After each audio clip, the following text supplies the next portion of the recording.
pourquoi changer alors que tu viens juste d'être champion? Ça me paraît pas forcément opportun maintenant.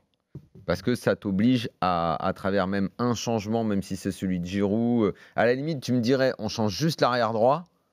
Je trouve que c'est beaucoup plus simple. C'est pour ça que je te dis qui. Toute l'animation. Voilà. Donc il y a le pourquoi, il y a qui. Ça peut être aussi pour si on veut parler de l'équipe de France, et pourtant Dieu seul sait que j'adore ce joueur et je pense qu'il a une importance particulière parce que c'est pas technique, c'est pas tactique, c'est autre chose. Il n'y en a pas beaucoup qui ont ça. Quoi, dans cette équipe de France, ils commencent tous à l'avoir, ce qui est un état d'esprit. Pourquoi on rajouterait pas à petite dose progressivement un Lemar à la place de Matuidi pour gagner en technique, en créativité, etc. À partir du moment où tu as une équipe qui réussit comme ça, et encore je vais te dire, même l'histoire de l'arrière droit, et même si on constate tous qu'effectivement Pavard est faible en ce moment, même celui-là, il est dur à changer. Tu peux tout faire exploser avec un changement comme ça. Exactement, parce que c'est un défenseur central de métier, et ça solidifie la défense. Parce que si tu mets... En plus, il n'y a pas vraiment d'alternative, la vérité.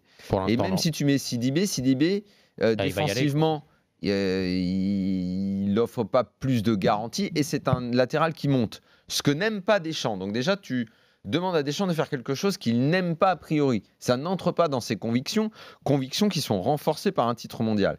La fameuse expression, et c'est vrai que le débat est intéressant, parce que la fameuse expression « on ne change pas une équipe qui gagne », et qui est effectivement totalement un lieu commun, en fait, elle devrait être revisitée, on devrait dire « c'est dur de changer une équipe qui gagne ».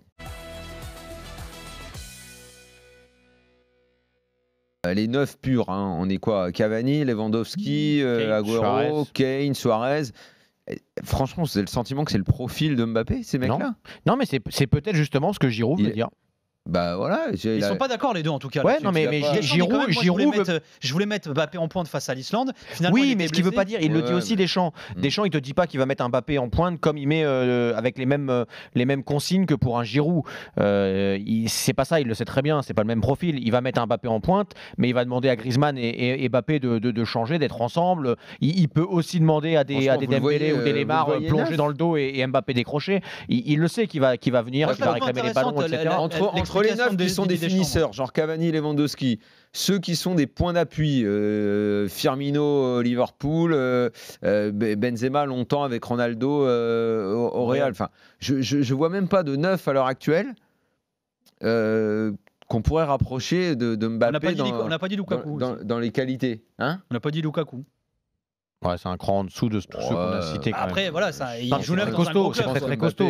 C'est le meilleur buteur de la Belgique, c'est voilà. Ouais, mais bon, bah oui, mais en Belgique, excuse-moi, je vois plus Mbappé. Je te dis pas que c'est la vedette, je te dis que c'est un vrai. Je vois plus Mbappé en Eden Hazard.